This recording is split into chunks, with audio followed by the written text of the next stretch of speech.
Hey everyone, today's video is April empties and I've got a bag full of stuff here, so I'm just going to start and go through it. The first one, and I don't think I've ever shown these, are the little Swispers. They are the oval cotton pads and I use these with my cleansing water to take off my makeup. These I just get at Walgreens or somewhere, or the grocery store, and I like them. They're soft. I've never tried the Shiseido ones, but those might be next on my list.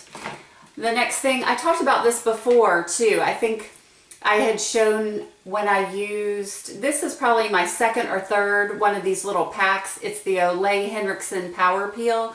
I love this, and I bought another one of these. This is just the sample pack. It contains 2 full peels, and I just bought this instead of buying all the other stuff. I didn't even really look into it. I just go into Sephora and grab these. But I do really like this. I think it makes your skin just feel very smooth.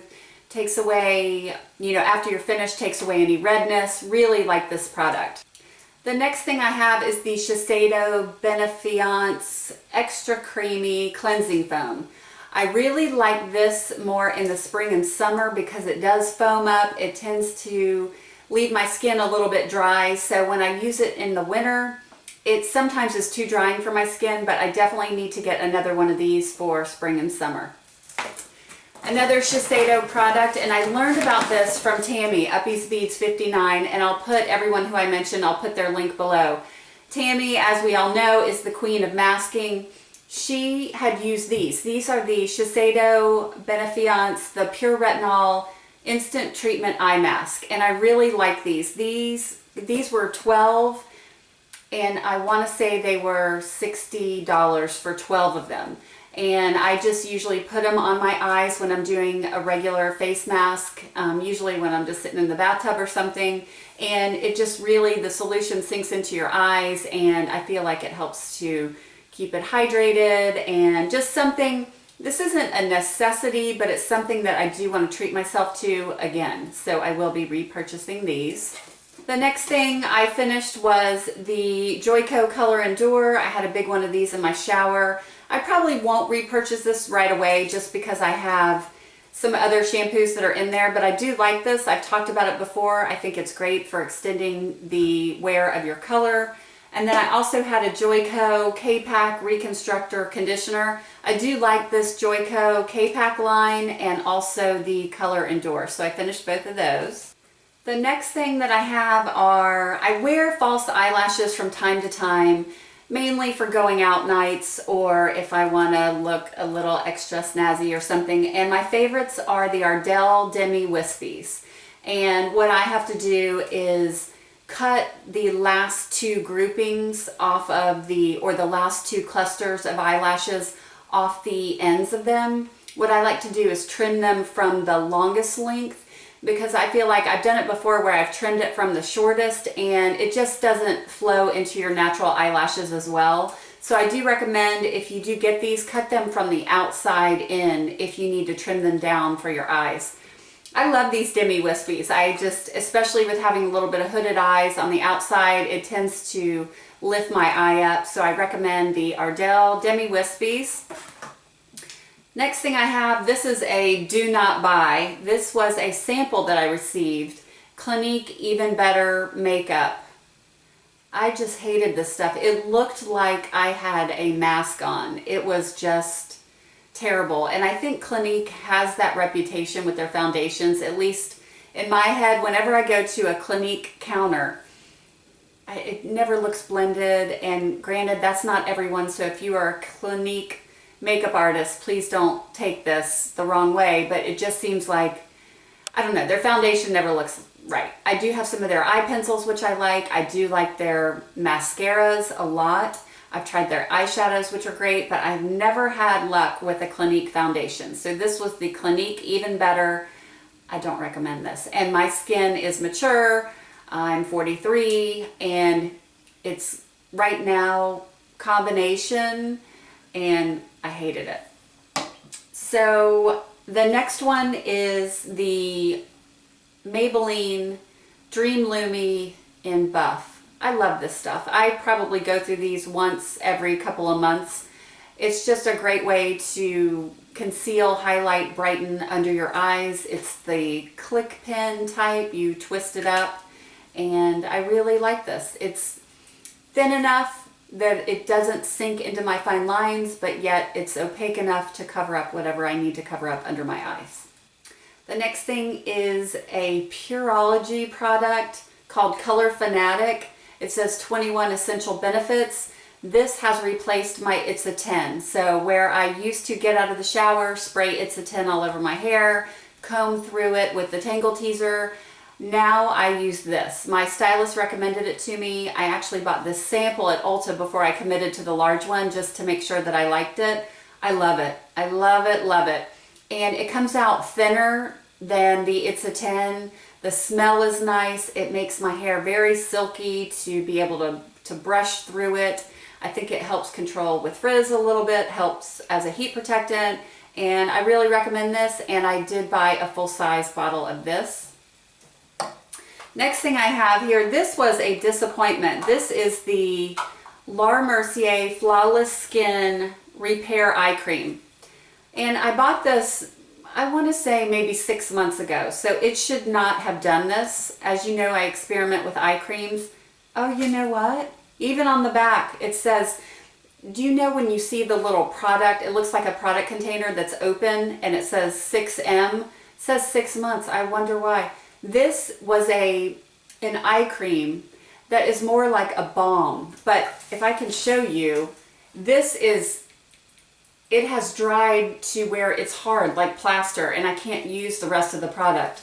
Now I'm wondering here, I guess if you do buy this, you really need to use it within 6 months, because while I was using it, I did like it. Interesting. Okay, so now I need to rethink my Laura Mercier the Flawless Skin Repair Cream. I guess if you use it within 6 months, it will be fine. Otherwise, if you don't, it's going to dry out like this did. And this is wasting almost half the product, which makes me upset. The next thing I have is a Dermalogica Age Smart Antioxidant Hydramist. This came as a free sample when I bought some Dermalogica products. I do like this. I use it as a toner, so after I wash my face, I'll spray this on before I put on any serums or creams, and I do like it. It's one of those products where, as with any toner, I'm not convinced that I need it 100%. It feels nice, smells nice, feels great when you spray it on the skin. I'm not going to run out and purchase it, but it is a good product. The next thing I have is a Kiehl's, and I've talked about this a million times, Supremely Gentle Eye Makeup Remover. I prefer a cream-based eye makeup remover. I do use a cleansing water to remove my face makeup, but I do like the cream to remove mascara, eyeliner, eyeshadow, and so I did buy another one of these. I think I did write a blog post explaining more about this. I'll link it below in case you're interested. Another thing that I have is the Porefessional by Benefit. This came in one of those sample packs that I got around the holidays, actually, as a gift. And I love the Porefessional, especially around my T-zone. I may need to do a video and show you close up. When I put this on my pores, you can see instantly that it covers them. So I really like this in areas where my pores show, which during spring and summer is usually around my nose, my chin, and a little bit between my eyebrows. So I do recommend this, and I did go back and get this during the Sephora VIB sale, so I bought a larger one. I have a couple mascaras here. I have the Benefit Bad Gal Lash. I do like this. I think I have a blog post on this as well that I'll link.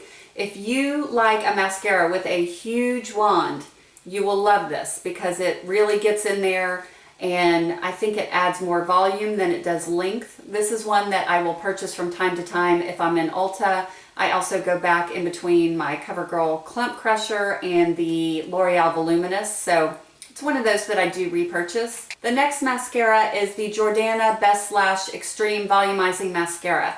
And I did hear about this from Crystal of Miss Crystal Makeup, and again, I'll link her channel below. I really liked this when I first got it, and when I used it between probably the very first week, and then it seemed to dry out really, really quick. And I think I heard her say something about this too, that some batches might have dried out because what was happening is I would use it and I would see those black flakes under my eyes, and I don't really care for that. And now it just really dries out. So I don't know if I got a bad one or if it just tends to dry out really quickly. And you know, I didn't even really, I know sometimes it can dry out if you do this motion like you're pumping the wand, but for me, I didn't do that, and it did dry out rather quickly. The next thing I have is the Laura Mercier Flawless Skin Repair Serum. I do like this. This is one of those, as with like the Lancome Genifique. You know, I use these serums and try them from time to time, but I think I'm at the point where I really, and I've said this before, want to go to more medical grade skincare. So is this a nice product? Yes. Am I going to repurchase it? I don't think so. I'm going to try some other things. But if you like Laura Mercier, you may really like this. The next thing is the Joico Kpak Moisture Intense Hydrator. This is a wonderful hydrator, conditioner. It's more than a conditioner. It's more like a hair mask. I have this small size because I love to travel with this, and I would repurchase this again. Again, this is called the Intense Hydrator. Works great for dry, damaged hair, and I can really tell a difference when I use this. So I would repurchase this again. The next thing is the Shiseido Urban Environment UV Protection Cream SPF 40. I hated this stuff. And I'll show you, it leaves such a white cast. It doesn't really smell too bad as far as sunscreens go, but I'm trying to find one that I can use under my makeup that feels good. And this, look how white, I don't know if it's showing up on camera. Even when you rub it in, and I'll show you, it'll sink in as I do the video. Hopefully this is showing that this totally has a white cast. When I put it on my face, I looked like I had white clown makeup on. It was horrible, and I couldn't even go and play tennis with it because I hated the white cast. So I don't know what I'm going to do with this. I don't know. I don't know what I'm going to do with it, but I did not like it. I will not buy this one again. I know Shiseido makes some other sunscreens, and I may try those. Then I have a Dermalogica Multivitamin Power Recovery Mask. I love this mask. This is one that comes off in a thick cream. You just put it on your clean face, let it sit there for 15 to 20 minutes, and then you can rinse it off, and your skin just feels hydrated and smooth. I've bought this before, and I will repurchase it again. I really like it. This is the closest thing that I've ever used to the Sicily Rose mask. And again, it's not identical. The price points are very different. I want to say this is around $45, where the other one is $160-ish. But I really do like this mask, and I recommend it. The next thing I have that also came in the Benefit little trial kit is the Benefit Benetint. I could not use this, and I think I saw a video with Lisa Eldridge where she used it. It just didn't show up on my skin. Well, now I'm putting it where the sunscreen was, but it doesn't show up on me at all. So I didn't use it as a lip tint. I didn't like the color for that, but I thought I could pop it on my cheeks, but it didn't show up. So I'm going to probably just toss this because this didn't work. I didn't like it at all. My last two items are kind of random. They are tools. And one is the Olivia Garden brush. I've had this brush for probably 4 years. And as I blow dry, the heat from my blow dryer finally kind of blew some of the bristles to where they were sticking out in funky ways, and I feel like it was really pulling on my hair and ripping my hair, so it is time for me to get a new one. And I already repurchased this. I love their brushes. Olivia Garden, you can find them at Ulta, and this is the big Mac Daddy one. The size, I believe, is an 80. And I like it for that bottom layer of hair, just to really get it straight and smooth. If you've got short to medium length hair, there's no way that you want a brush this big. But if you've got long hair, because it's so wide, it can really help speed up the drying process. Love the brush. Okay, the last one, and this is very sad. This is my FHI 1.5 inch barrel curling iron. I've had this for probably 8 years. I did get it at one of the hair shows when I used to work in the hair industry, and I did get a good deal on it. I want to say it retails for about $150, and I got it 50% off. So I think I got it around $80. I loved it. It gets very hot, and what happened finally is this top came off. So I was using it even though this came off, and what was happening is some of my hair was getting caught down in there and you could hear it just start to fry. So then I had the brilliant idea that I was going to use my hot glue gun and glue the top back on, which sounds like it would work, right? Only to find out one day I'm curling my hair and the top pops off and glue gets stuck all over my hair, and I ended up having to cut it out. So I would recommend not to glue your curling irons back together with a hot glue gun. But I did love this FHI iron. I'm not going to repurchase this again just because it is so expensive. What I did instead was I actually purchased a Revlon one because it seems to work just as good. Now, I don't have that same thought about flat irons. I feel like you really need to pay money to get the nice ceramic, the ceramic plates in there. But with curling irons, I have not had a problem with my Revlon one. So that is what I have for April empties. I can't believe April is over. And I will talk to you in my next video. Thanks so much for watching.